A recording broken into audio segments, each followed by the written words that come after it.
بسم الله الرحمن الرحيم. حديث 678. وعن أبي هريرة رضي الله عنه قال: نهى رسول الله صلى الله عليه وسلم عن بيعتين في بيعة.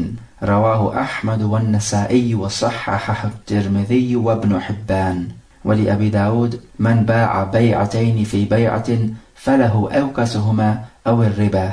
From Abu Hurairah, the Prophet forbade two sales transactions inside one transaction. The hadith is Hasan, and in the wording of Abu Dawud, the Prophet said, whoever makes two transactions in one transaction, then he must take the lesser of the two prices, or it is riba. So here we have two narrations in this hadith. The first narration seems to be telling us that if you have two transactions in one transaction, then this is not permissible. So for example, if you were to tell somebody, I'll sell you my product on the condition that you sell me your product. So these are two transactions all in one transaction because you've combined it. You're only going to sell on the condition that he sells you his product. So this is two transactions in one. However, we do not see anything wrong with this. But what is apparent from the hadith is that this is wrong and that the contract is fasid.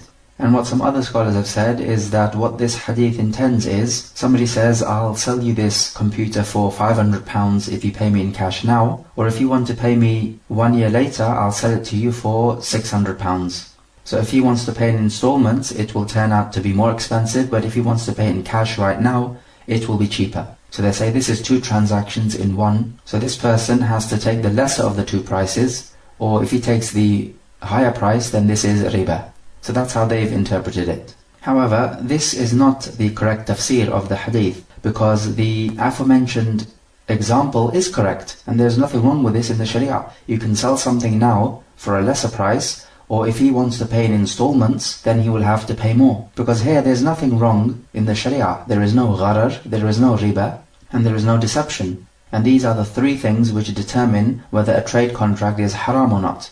And for somebody to say that you have to pay me a higher price if you're going to pay in installments or if you're going to pay at a later date is perfectly permissible. And it is also natural, because if a person is going to pay later, then normally people would want a higher price. So the commodity is known, the price is known, and there is no deception. And also this has got nothing to do with the riba. All you've done is that you've contracted a debt to be paid at a later date. And Allah Jalla wa Ala says, يَا أَيُّهَا الَّذِينَ آمَنُوا إِذَا تَدَايَنْتُمْ بِدَيْنٍ إِلَىٰ أَجَلٍ مُسَمًّى فَاكْتُبُوا. Or you believe, when you contract a debt to be paid at a known later date, then write it down. So as long as the date you're going to pay off this debt is known, then you record this and it is permissible.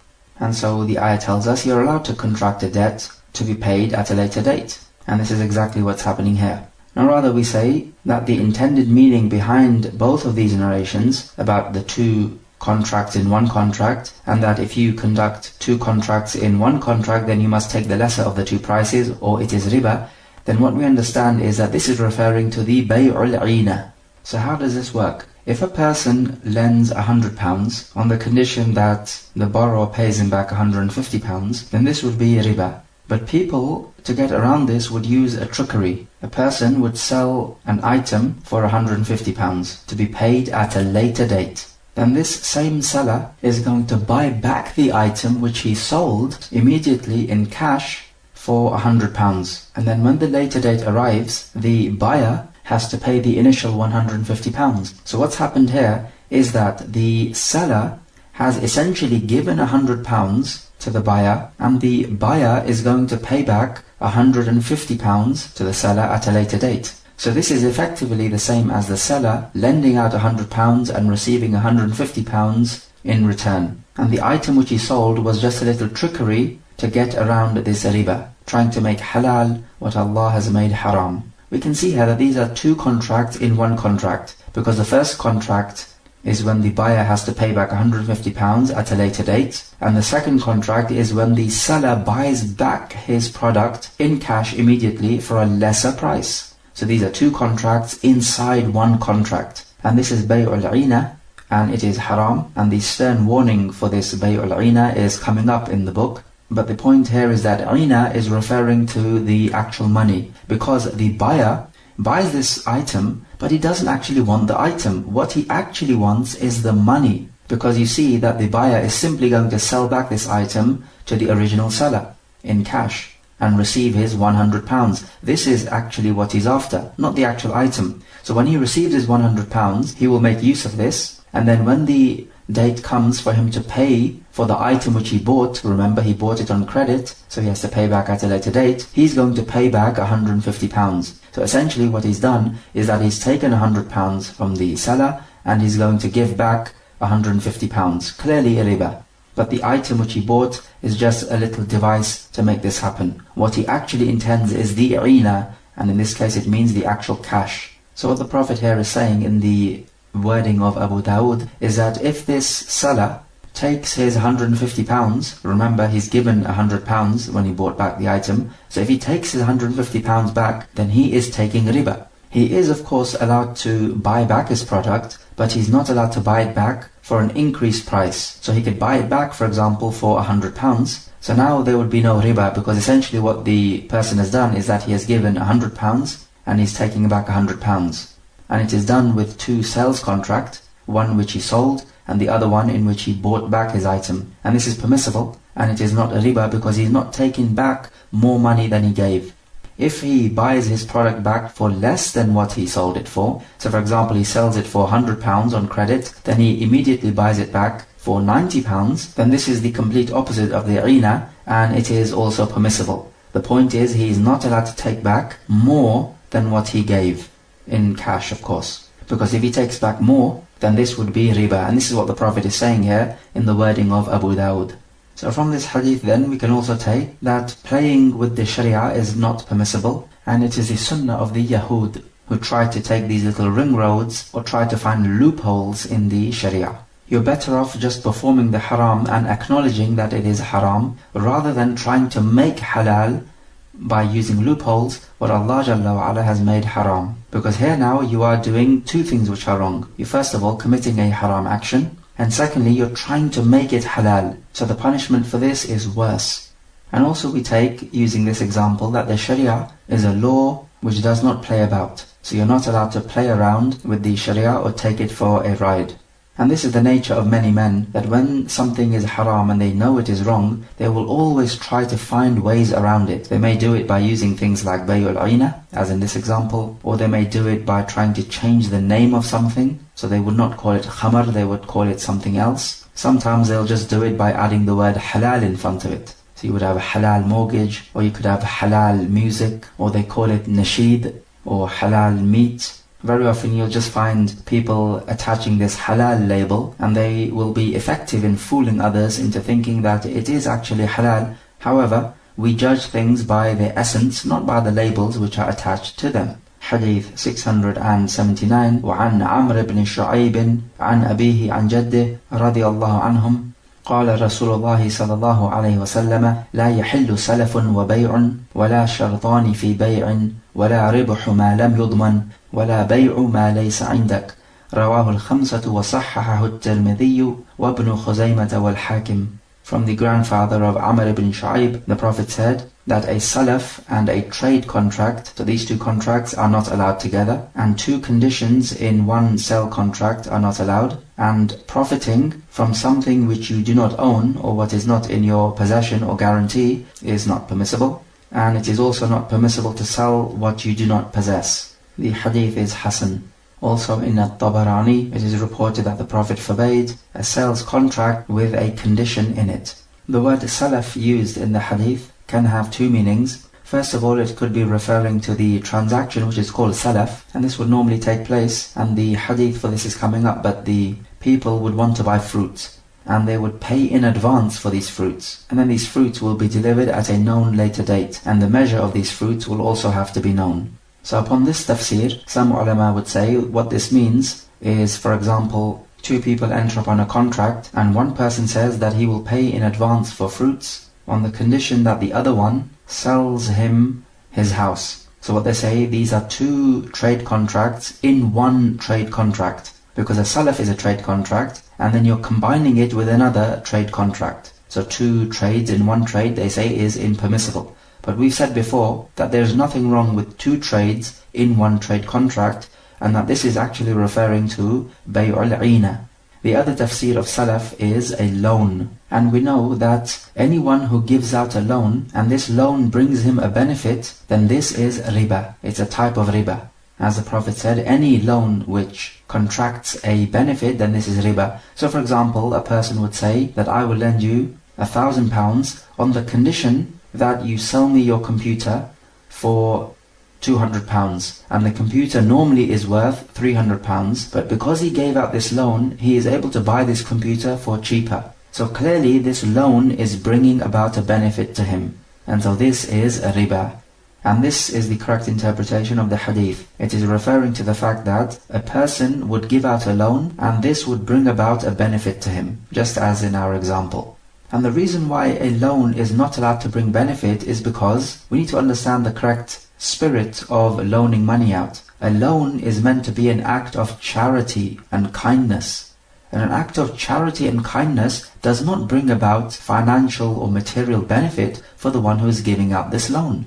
Otherwise, it simply would not be an act of kindness and charity. We can have another example to illustrate this. A person says, I will lend you £1,000 on the condition that you must buy this computer for £500 from me. And this computer normally is worth £400. So look here how this loan of his is bringing about a benefit. Normally the computer would go for £400, but because of the loan he is giving, he is able to sell it for £100 more. So clearly this is a benefit which is brought about because of his loan, therefore this is a riba. Because if it was not for this profitable trade, he would not have lent him the money. And this goes completely against an act of charity and kindness. Then the second point mentioned in the hadith, 2 conditions in one sales contract is not permissible. Some ulama have said that what this means is, for example, a person buys some firewood from the seller, but he stipulates that you must carry this firewood to my house and also you must cut it up. So these are 2 conditions in one contract, and they say this is not permissible. So based upon this, if somebody buys a computer from you and he makes 2 conditions, he says that you must bring the computer in my house and set it up, and also you must install the software. So these are 2 conditions. Based upon this interpretation now, this would not be permissible. However, if we think about it, there is nothing wrong with making conditions in a trade contract. And as for this hadith, then this is not what the hadith is talking about. Rather, it is permissible to make an unlimited number of conditions in a trade contract. Rather, we say that stipulating 2 conditions in one contract is haram if it is a little device used to justify riba. And of course we gave the example of bay'ul ina as mentioned before, because here you are making 2 conditions which will lead to riba. Another example could be, one person has 100 sa of good quality wheat and another person has 200 sa of poor quality wheat. Now, exchanging wheat for wheat must be done with an equal quantity. So 1 sa must be exchanged for 1 sa. If you exchange 1 sa of wheat for 2 sa of wheat, then this is riba. They must be the same quantity. Now these 2 people are not allowed to exchange their items. So they're not allowed to exchange 100 sa of wheat for 200 sa of wheat, regardless of the quality. But what if they do this? The first one says, I'll sell you my 100 sa of good quality wheat for 200 dirham. And dirham, of course, is a currency. But I'll do this on the condition that you sell me your 200 sa of poor quality wheat for 200 dirham. So we can see here these are 2 trade contracts all combined in one trade contract. And if you think about it, what's happening is that effectively they are exchanging 100 sa of wheat for 200 sa of wheat. And this 200 dirham is just a little device to make it happen. So if you can visualize this properly in your mind, you will realize that this is riba. So we say that this idea of 2 conditions in one contract, or 2 contracts in one contract, is only haram if it will lead to something which is haram in the Sharia. Otherwise it is permissible. It is permissible for you to say, I'll sell you this item of mine on the condition that you allow me to rent your house for 1 year. These are 2 contracts in one contract, and it is permissible. There's nothing wrong with this, as it does not lead to riba. The third item made haram in the hadith, you're not allowed to profit from that which is not in your possession or that which you are not a guarantor of.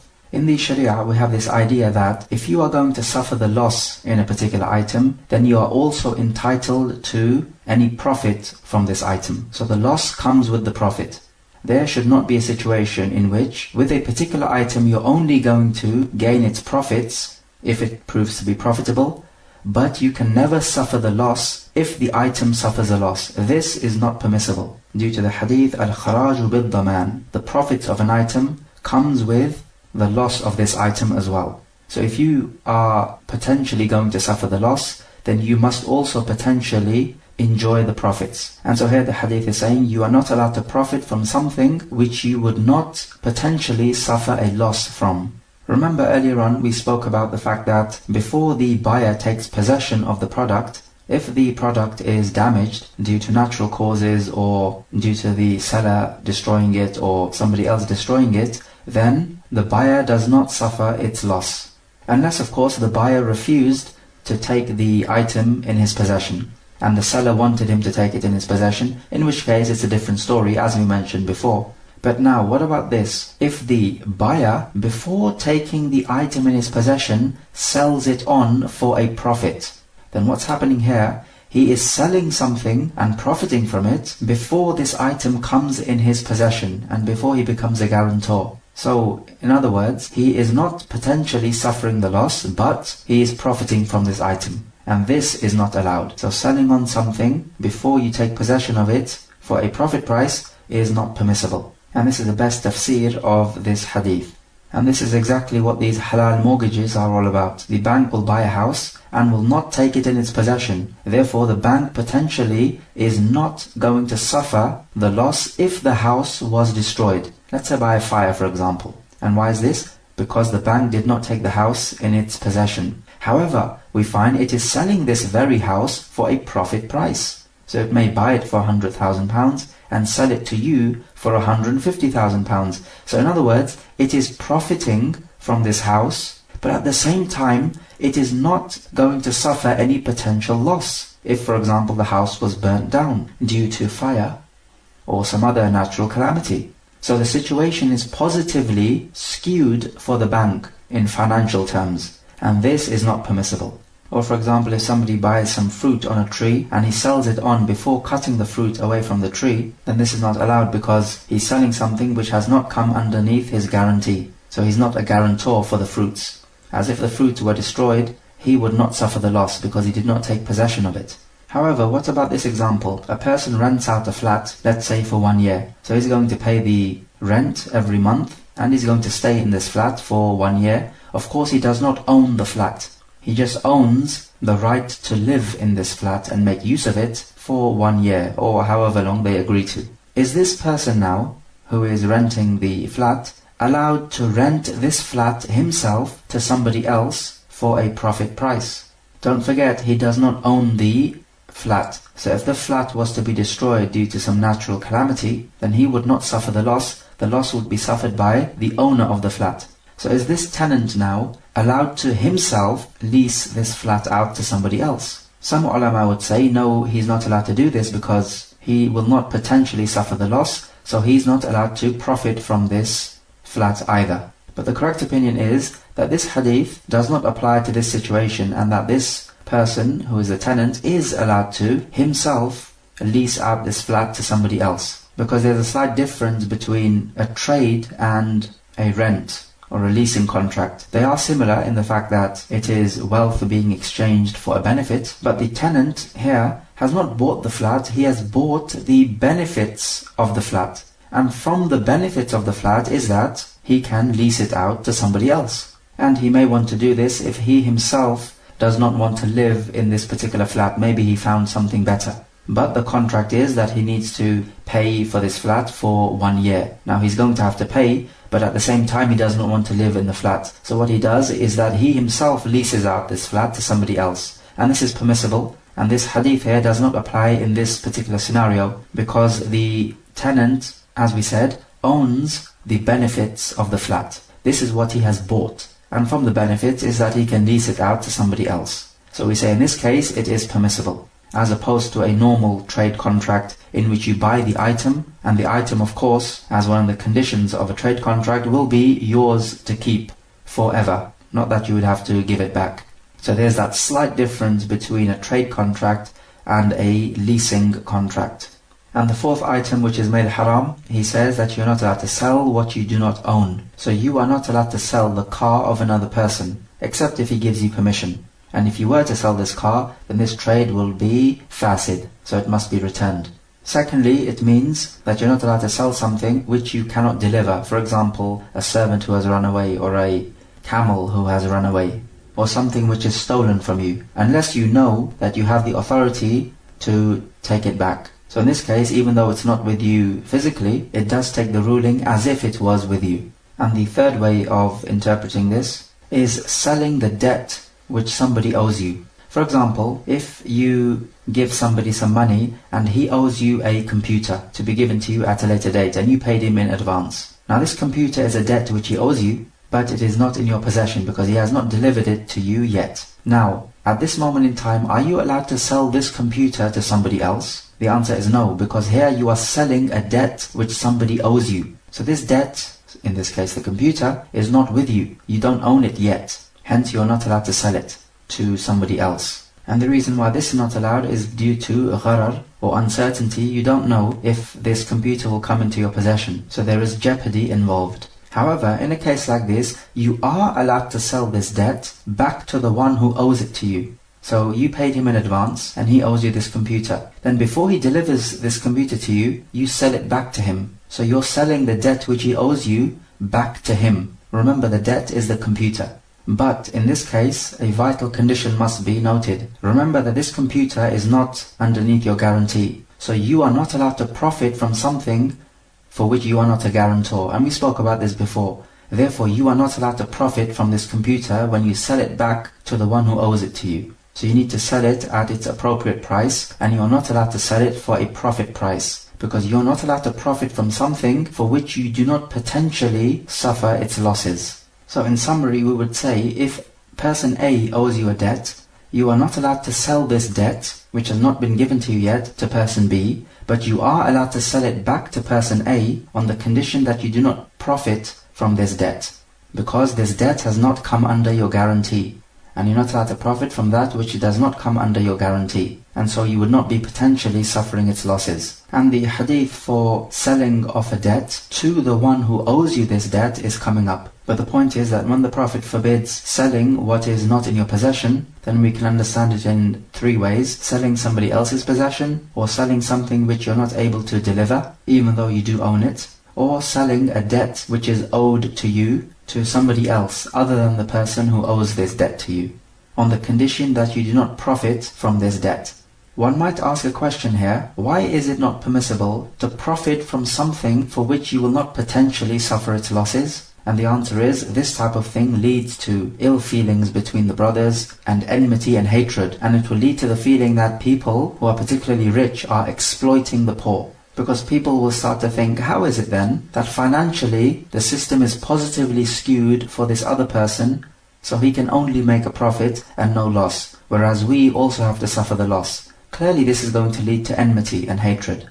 And from this we learn the beauty of the Sharia, that even in trade contracts, it has a particular concern of fostering feelings of love and brotherhood and unity between the Muslims.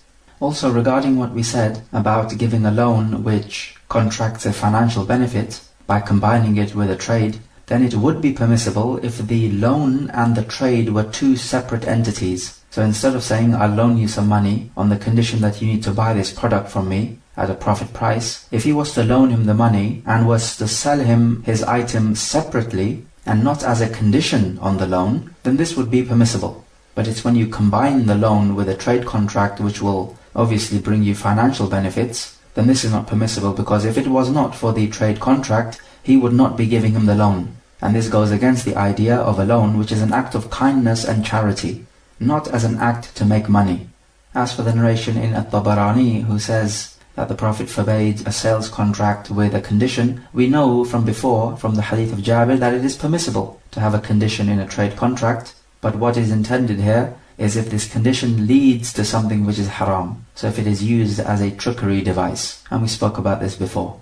And with regards to you not selling what you don't possess, then we gave the three types of tafsir of this. Some people would use this to say that the bay' salaf is not permissible. This is when you pay in advance for fruits or certain types of item, which is clearly defined and described. They say that these fruits are not in the possession of the seller, therefore he's not allowed to sell them. Therefore the bay'u salaf is not permissible. But what we say is that no, this is not correct. Rather what the Prophet intends here, when he says don't sell what you don't possess, is that you're not allowed to sell something which is in the possession of someone else, or something which is in your possession but you're not able to deliver it because it has run away and you will not be able to fetch it. But as for selling fruits to be given at a later date and you take the money now, then these are fruits which will come in your possession when the season comes and you take money in advance, and the description of these fruits is well known. So bay'u salaf is a different issue, and it does not come under how we explained this particular hadith,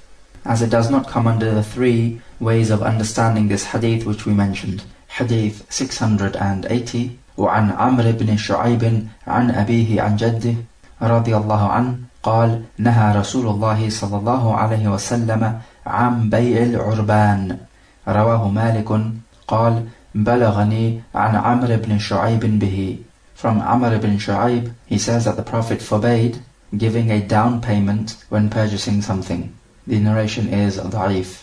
So the sale of urban, also pronounced urbun, is, let's say, if a person wants to buy a house for £100,000 and he gives a down payment of £10,000. So this is with the seller. And the buyer says that if he goes ahead with the trade, he'll give the rest of the £90,000. And if he does not go ahead with the trade, then this £10,000, which was given as a down payment, remains with the seller. So this narration is saying that this down payment is impermissible. And if the trade is prohibited, then if somebody was to carry it out, it would be fasid, or ineffective in the Sharia. And the reason why some scholars say that this is impermissible is because the seller is receiving this money without actually selling anything. So he will be receiving the £10,000 for nothing.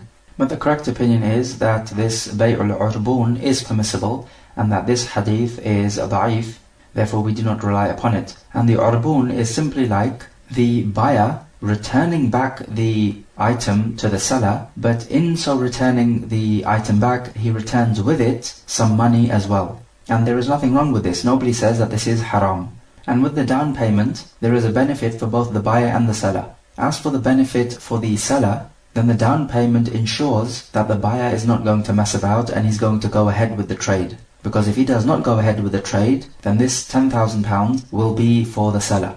So this will give the seller some peace of mind that the buyer is going to go ahead with the trade. There is a benefit for the buyer as well, because if it was not for the down payment, then this trade will become obligatory for the buyer to go ahead with. Remember, the trade is something which is obligatory, and you're not allowed to annul it. You have to go ahead with it. But because of this down payment which he has made, he's given himself the option to return the product or item if he does not want it. Of course, he will have to lose out on some money in doing so, but the positive side for him is that he does have this choice if he does not want the item. Whereas if he had to pay the full £100,000, as he has to go ahead with the trade, and at the same time he does not want the item, then this will be an even bigger problem for him. So is the seller receiving money for nothing then if the buyer returns the item? We say no, it is not as simple as this, because it could be that if the buyer returns the item, this could have a damaging effect on the seller, because the people will then say that there must be something defective with this item, otherwise the buyer would not have returned it. And clearly this would damage the business of the seller. Likewise, it could be that if the buyer returns the product, then the value of the product at the time the buyer returns it could decrease in the market. And so clearly this would be detrimental to the business of the seller. So as a recompense, he is entitled to this down payment. And also we say that the seller is not receiving this money for free, because during the time which the buyer has this product and he's inspecting it, and he's trying to decide whether to go ahead with it or not, during this time the seller is losing out on business, because he could have sold this product to somebody else. Now, let's suppose if the buyer returns this product after 2 months, let's say, then this means that after 2 months the seller has not sold this item. But during these 2 months he had plenty of customers who would have bought his item. So he could have sold it, but he didn't. Why didn't he sell it? Because the buyer was trying to decide whether to go ahead with the sale or not. So during these 2 months, the seller did suffer a potential loss. And so because of this loss, he is entitled to this money. So it's not like the seller is receiving this money for absolutely free. If the buyer does not return the product after a specified time period which they agree to, then the sales contract becomes binding on the buyer and he has to pay for the full price. But if he returns it within the time period, then he returns the product, but the down payment remains with the seller, as they agreed. As far as the madhahib are concerned, the madhab of Al-Imam Ahmad allows it, and he uses as evidence that Ibn Umar would allow something similar, and he says that this narration in Malik is da'if, and he also gives the arguments which we have given. As for the other three madhahib, they say that the bay'ul urbun is not permissible, and that this contract is invalid. And they rely on this narration as their evidence. But we know Ibn Umar did not see a problem that if the buyer does not like the item, he returns the item and he returns some money along with it. And this money which he returns is not for free, as we said before. When the buyer returns the item, this will damage the trade of the seller, either in terms of the value of the product decreasing when the buyer returns it, or the reputation of the product being damaged, as the people will think that this product has been returned, therefore there must be something wrong with it, and it will make the people averse to buying this product. So in conclusion, we say that the bay'ul urbun is permissible as long as you have specified the time within which the buyer would return the product if he does not desire it, and that this down payment is part of the total price of the product, as in the example of the house which we gave earlier on. And we also mentioned that this bay'ul urbun has a benefit for both the buyer and the seller. Hadith 681 وعن ابن عمر رضي الله عنهما قال ابتعت زيتا في السوق فلما استوجبته لقيني رجل فأعطاني به ربحا حسنا. From Ibn Umar, he says that I bought some oil from the market, and when I took this oil, another man approached me and he wanted to buy this oil from me for more than what I bought it for. So in other words, Ibn Umar is going to make a profit if he goes ahead with this trade. فَأَرَدْتُ أَنْ أَضْرِبَ عَلَى يَدِ الرَّجُلِ. So I wanted to strike the hand of the man, meaning to say they would strike the hand when concluding a contract. So it's similar to how people shake hands nowadays. فَأَخَذَ رَجُلٌ مِنْ خَلْفِي بِذِرَاعِي. He says, then another man took hold of my arm from behind me. فَالْتَفَتُّ فَإِذَا هُوَ زَيْدُ بْنُ ثَابِتٍ. So I turned around and it was Zayd ibn Thabit, another great companion. فَقَالَ لَا تَبِعْهُ حَيْثُ ابْتَعْتَهُ حَتَّى تَحُوزَهُ إِلَى رَحْلِكَ. He said, do not sell it in the place where you bought it until you take it back to your dwelling place. فَإِنَّ رَسُولَ اللَّهِ صَلَّى اللَّهُ عَلَيْهِ وَسَلَّمَ نَهَى أَن تُبَاعَ السِّلَعُ حَيْثُ تُبْتَاعُ حَتَّى يَحُوزَهَا التُّجَّارُ إِلَى رِحَالِهِمْ. رواه أحمد وأبو داود واللفظ له وصححه ابن حبان والحاكم. Because the Prophet forbade that a merchandise be sold where it was bought, meaning in the same location, until the buyer takes it back to his dwelling place, meaning he takes it away from the place in which it was bought. The hadith is sahih.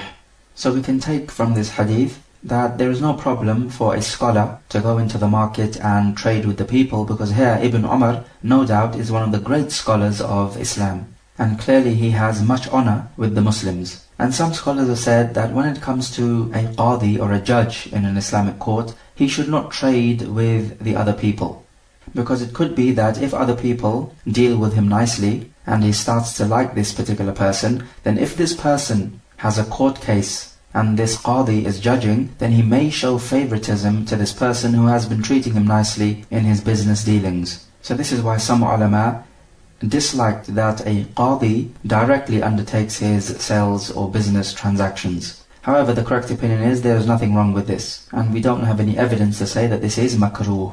We also take from the hadith enjoining the good and forbidding the evil, and this is exactly what Zayd ibn Thabit did. He forbade Ibn Umar from selling this product in the place which he bought it. And so this is the main lesson of the hadith, is that when you buy something, you are not allowed to resell it until you do two things. Firstly, take possession of it, and secondly, you remove it away from the place in which you bought it. The famous opinion from the Hanabila is that this idea of not selling something on before you have taken possession of it only applies to those things which need to be measured out first. For example, with food, you would buy a measure of food. So before this food has been measured out, you are not allowed to trade with this food. But after it has been measured out or weighed out or counted, then you are allowed to trade with it. And they say that as for those things which don't need to be measured out, then it is permissible for you to trade with it before you take possession of it. So they restrict this ruling of selling on a product before you take possession of it to only those things which need to be measured out using the kale or the weight system, which is wazn, or if they need to be counted. However, the majority of the scholars say that no, this applies to all types of products. You are not allowed to sell it before you have taken possession of it and before you have taken it back to your dwelling place or away from the place in which you bought it. And you will remember we quoted the hadith, مَنِ ابْتَاعَ طَعَامًا فَلَا يَبِعْهُ حَتَّى يَسْتَوْفِيَهُ. Whoever buys food, then let him not sell it on until he receives it in full, meaning takes full possession of it. And Ibn Abbas said, لَا أَحْسَبُ كُلَّ شَيْءٍ إِلَّا مِثْلَهُ. I consider everything to be like this, meaning not just food, but any product which you buy. And with this hadith here, now in this chapter, it uses the word sil'ah, which means a merchandise. So the merchandise must not be sold in the place which it was bought, until you take it back to your dwelling place or away from this trading place. And also in the Sahihain, from the hadith of Ibn Umar, he says that the people used to buy and sell food which was not measured out. And they used to do this in the highest part of the market. And the Prophet forbade them from selling this food until the buyer takes it back to his dwelling place. And also in the Musnad of Imam Ahmad, the Prophet said, إِذَا اشْتَرَيْتَ شَيْئًا فَلَا تَبِعْهُ حَتَّى تَقْبِضَهُ. If you buy something, then do not sell it on until you take possession of it. So the word shay'an is used, which means when you buy anything, not just food which is to be measured, but just any product. And we have spoken about this idea before, selling something on before you take possession of it. This involves the gharar, because you may not receive it in your possession and you've sold it on. Likewise, if you sell it on for a higher price, then you will be profiting in something which is not under your guarantee. So because you haven't taken possession of it, you do not potentially suffer its losses. So if you do not potentially suffer its losses, you are not allowed to enjoy its profit. And also, if you sell it on before you take it away from the place in which it was sold, then the seller has every right to annul this transaction, because if he finds that you're profiting from this, then he would want to annul this transaction, because he does not want to see you profiting from something which he sold you in front of his very eyes. This is going to lead to enmity and hatred, and the feeling that you have got your one-up over him. And we mentioned before the opinion of Ibn Taymiyyah, who says that you are allowed to sell it on if it is for the same price, or if you're going to sell it back to the seller. But we said that it is more worthy to go by the general meaning of the hadith. And we also mentioned before that Ibn Abbas said that this is just people trading with the dhahab or gold, and the food is just held back. So actually they're trading money for money, which would be riba. And we said that this is exactly what the Islamic banks do with their halal mortgage schemes. They sell something on before they have taken possession of it. And this is a trickery to get around a riba. So we say in conclusion that when you buy something, you are allowed to sell it on, but you need to take it away from the place in which you bought it. Because as long as the buyer and the seller are together in one place, then each of them has the right to annul the sales transaction. And the hadith for this is coming up. And perhaps this is a striking difference between the business rulings in the Sharia and the business rulings in other secular systems, where if you conclude the contract and you're still in that particular place in which you concluded the contract, then you would not have the right to annul the contract, because the sales contract becomes binding from the time in which you exchange the money and the product, or from the time you agree to the contract. Whereas in the Sharia it gives you more flexibility. As long as you are physically in that place of purchase, you have every right to annul the sales contract, even if you have exchanged the price and the item.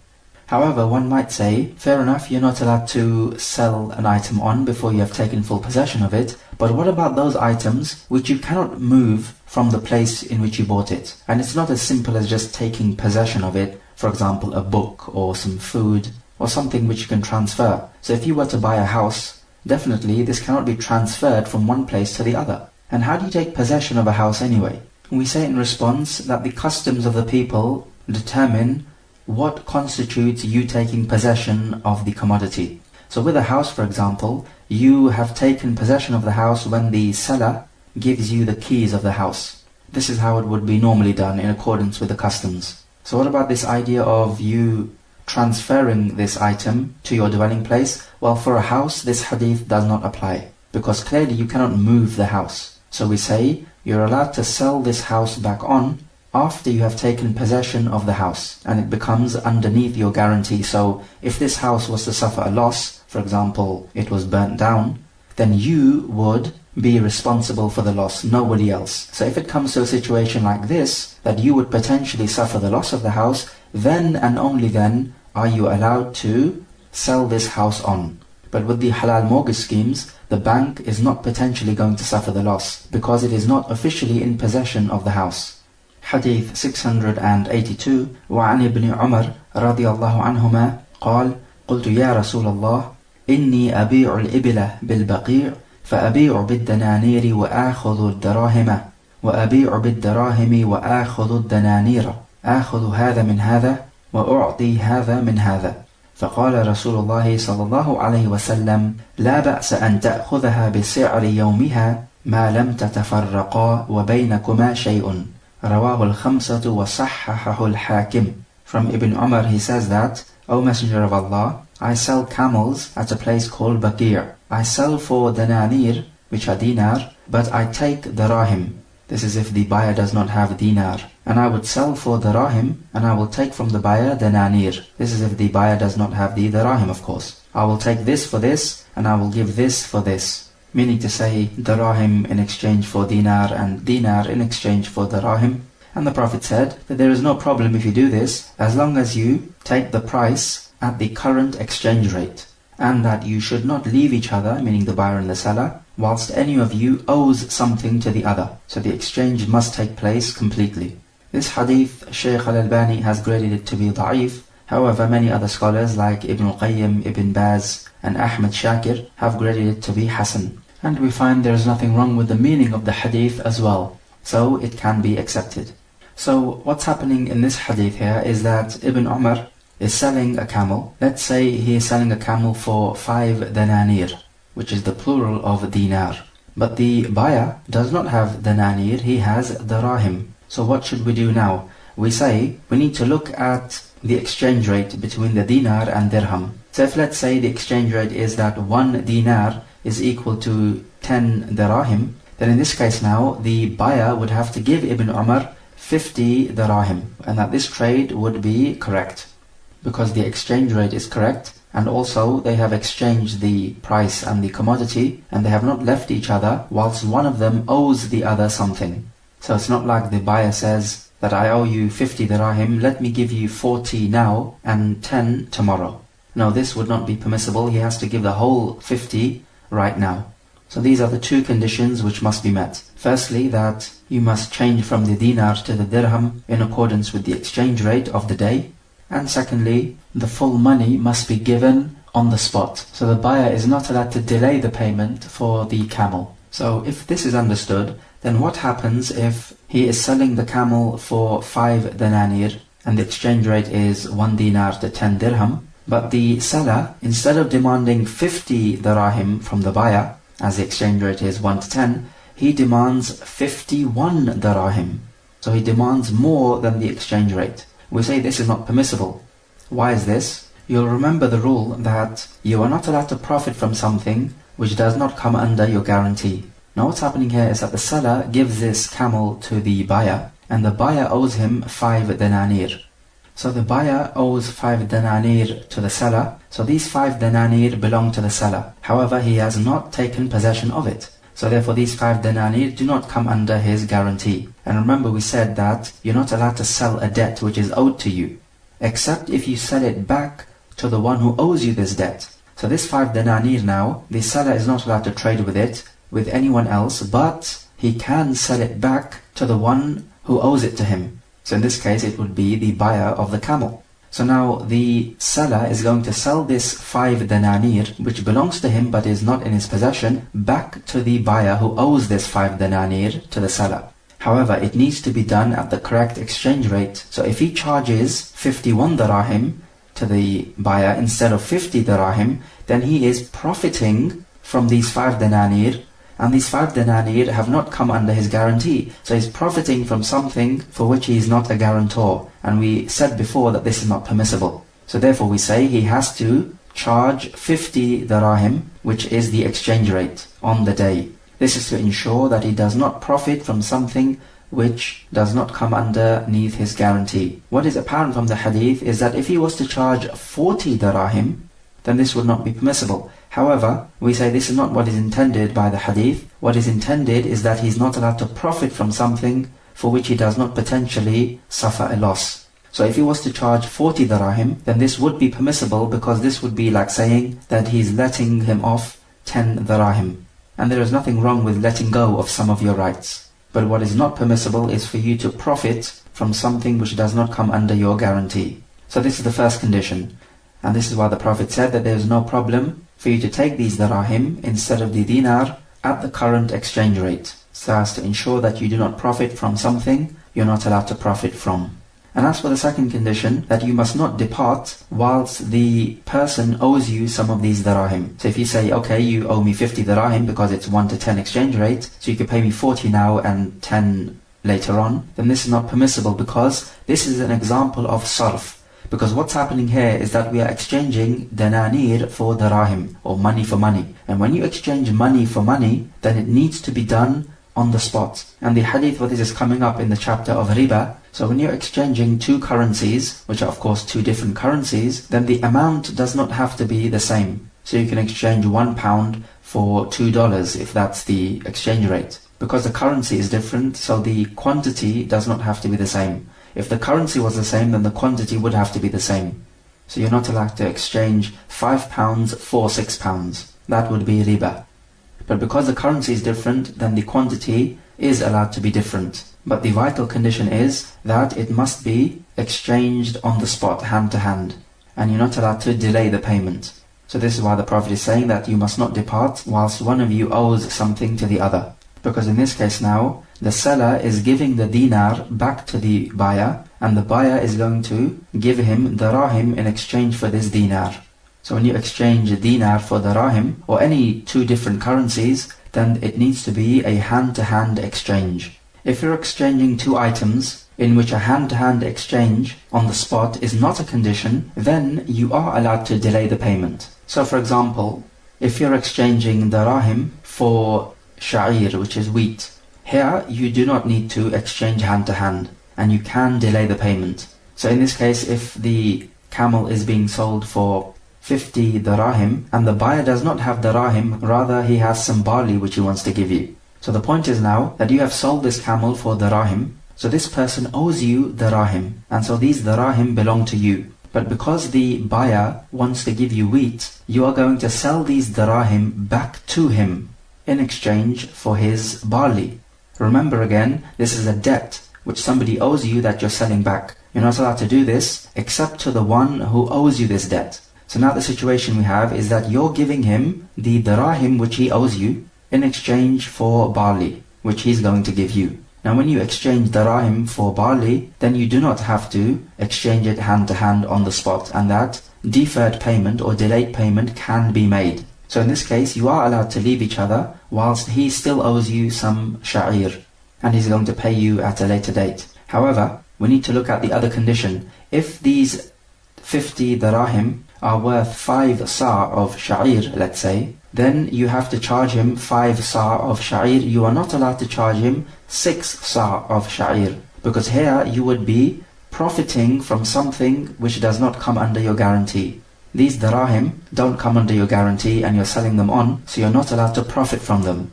So you at most are allowed to charge him 5 sa' of sha'ir, which is barley. You can charge him less as well, that will just be you letting go of some of your rights, but you're not allowed to charge him anything more than 5 sa' of sha'ir.